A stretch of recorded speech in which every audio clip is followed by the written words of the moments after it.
मैं sub inspector Dharmendra Kumar. आज मैं आपको सभी बच्चों को दिल्ली पुलिस कांस्टेबल भर्ती के बारे में ओबीसी जाति प्रमाण पत्र के बारे में जानकारी देने जा रहा हूं। सभी ध्यान से सुनें। OBC category Delhi police constable की भर्ती में 27% का आरक्षण मिलता है। जो बच्चे क्रीमी लेयर में नहीं आते उनके बारे में भी मैं बताने जा रहा हूं। क्रीमी लेयर में ऐसे उम्मीदवार नहीं आते जिनके माता पिता की वार्षिक आय 8 लाख रुपए से ज़्यादा है या जिनके पास 8 बीघा या 2 हेक्टेयर से ज़मीन ज़्यादा है, वो ओबीसी श्रेणी में नहीं आते।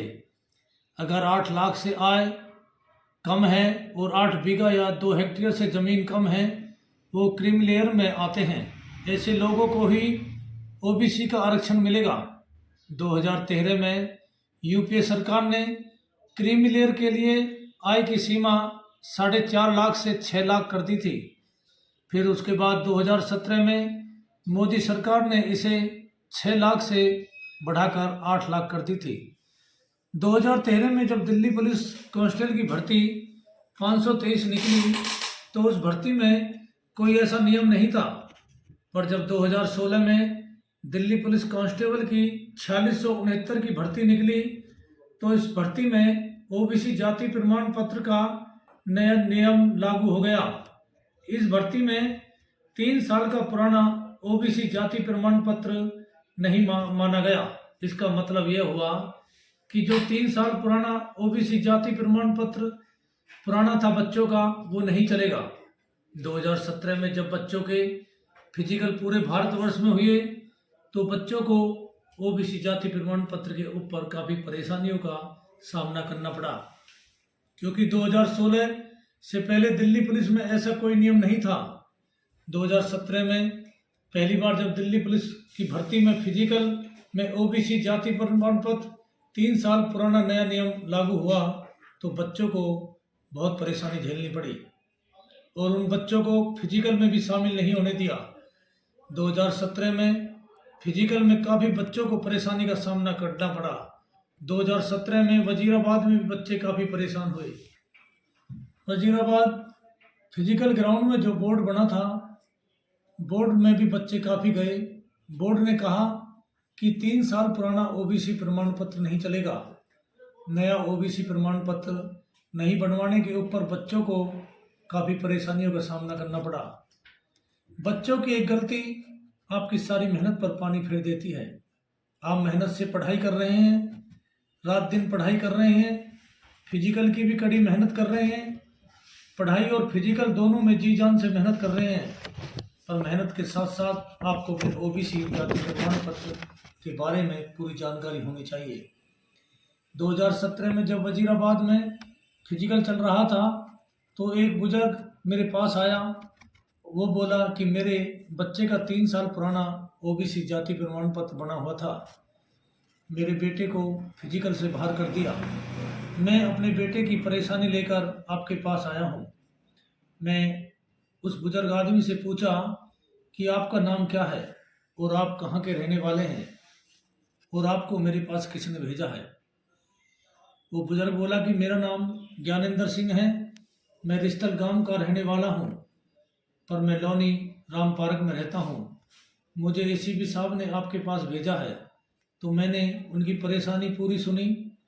पूरी परेशानी सुनने के बाद मैं बोला कि मैं तो इसमें कुछ नहीं कर सकता, पर आपको एक सलाह देता हूँ कि आप अपना नया ओबीसी जाति प्रमाण पत्र बना कर ले आओ तो आपको कोर्ट में अर्जी लगा देंगे।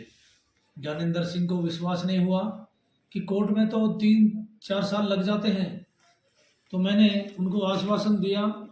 फिर मैंने वकील साहब से फ़ोन पर बातचीत की। वकील साहब को सारी बीती बातें बताई। वकील साहब ने मेरे से पूछा कि फिजिकल कब तक चलेंगे। मैंने कहा कि करीब 35 दिन और चलेंगे।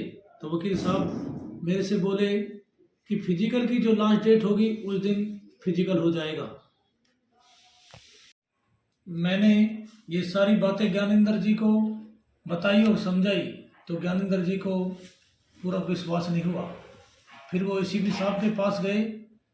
एसीपी साहब ने समझाया कि वो सही कह रहे हैं, उनकी बातें माननी चाहिए।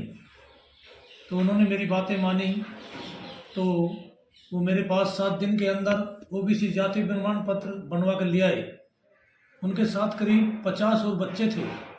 सभी नया ओबीसी जाति प्रमाण पत्र लेकर आए। धीरे धीरे करके 100 बच्चों की कोर्ट में अर्जी लग गई। कोर्ट ने बच्चों के हित में फैसला दिया। जिस दिन दिल्ली में फिजिकल की अंतिम तिथि थी, उन सभी बच्चों का अंतिम दिन एनपीएल स्पोर्ट्स ग्राउंड में फिजिकल हो गया। जब ज्ञानेंद्र जी का बच्चा फिजिकल में पास हो गया तो ज्ञानेंद्र जी मेरे पास आए। आप तो मेरे लिए भगवान हो। मैंने कहा, आप मेरे से इतने बड़े हो, मैं कैसे भगवान हो सकता हूँ। ठीक है, आप अपने बच्चों को अच्छी कोचिंग दिलाओ और रिटेन की मेहनत कराओ। वो मेरे को एसीपी साहब से मिलाने ले गए। एसीपी साहब बोले, शाबाश, बहुत अच्छा काम किया है, ऐसे कार्य करते रहो ईमानदारी से। दिल्ली में फिजिकल समाप्त होने के बाद फिर पूरे भारतवर्ष में फिजिकल हुए। वहाँ पर भी इसी तरह बच्चों को परेशानी का सामना करना पड़ा। जैसे जैसे बच्चों को पता चलने लगा, जो बच्चे दिल्ली में फिजिकल में ओबीसी जाति प्रमाण पत्र पर निकाल दिए थे, फिर मेरे पास आने लगे। मैंने कहा कि अभी जून में कोर्ट की छुट्टी है, जब जुलाई आएगी तो केस लग जाएगा। एक बार कोर्ट में केस लगने के बाद कोर्ट ने बच्चों के बारे में महत्वपूर्ण फैसला दिया और कहा कि सभी बच्चों को 2 महीने का टाइम दो और सभी बच्चों को फिजिकल करा दो। फिर रिक्रूट बोर्ड ने कोर्ट के आदेश माना और बच्चों को मैसेज किया। कोर्ट ने आदेश दिया कि नया जाति प्रमाण पत्र बनवाकर एक फार्म भरो। कोर्ट का आदेश है। सभी बच्चों ने नया ओबीसी जाति प्रमाण पत्र बनवाकर रिक्रूट बोर्ड में एप्लीकेशन दी। फिर जिन जिन बच्चों ने एप्लीकेशन दी, उन्हीं सभी बच्चों का वजीराबाद ग्राउंड में 4 दिन फिजिकल चला। फिर ऐसे ऐसे बच्चों की किस्मत जागी जिन्होंने सोचा भी नहीं था कि हमारा फिजिकल हो जाएगा। जब अच्छा गुरु मिल जाएगा तो बच्चों की किस्मत भी साथ देने लगती है। तो मैं सभी बच्चों को एक बार फिर याद दिलाना चाहता हूँ कि आने वाली दिल्ली पुलिस कांस्टेबल की भर्ती में अगर किसी बच्चे का 3 साल पुराना ओबीसी का जाति प्रमाण पत्र पुराना हो गया है तो उसको रिन्यूअल जरूर कराएं। इसमें सभी बच्चों की परेशानी का सामना नहीं करना पड़ेगा, क्योंकि दिल्ली पुलिस में 2016 की 4673 की भर्ती में नया नियम लागू है। और सभी बच्चों को एक बार ध्यान दिलाने जा रहा हूँ, मेहनत के साथ साथ अपने प्रमाण पत्रों पर भी ध्यान देना जरूरी है। अगर कभी भी मेरी आवश्यकता पड़े तो ज़रूर बच्चों के साथ निस्वार्थ सेवा करता रहूँगा। आज तक मैंने निस्वार्थ काफ़ी बच्चों की सेवा की है। अगर और कोई कमेंट करना है तो मैं हाजिर हो जाऊँगा। मैं सभी बच्चों के साथ हूँ। सच्ची सेवा करने से भगवान भी खुश हो जाते हैं।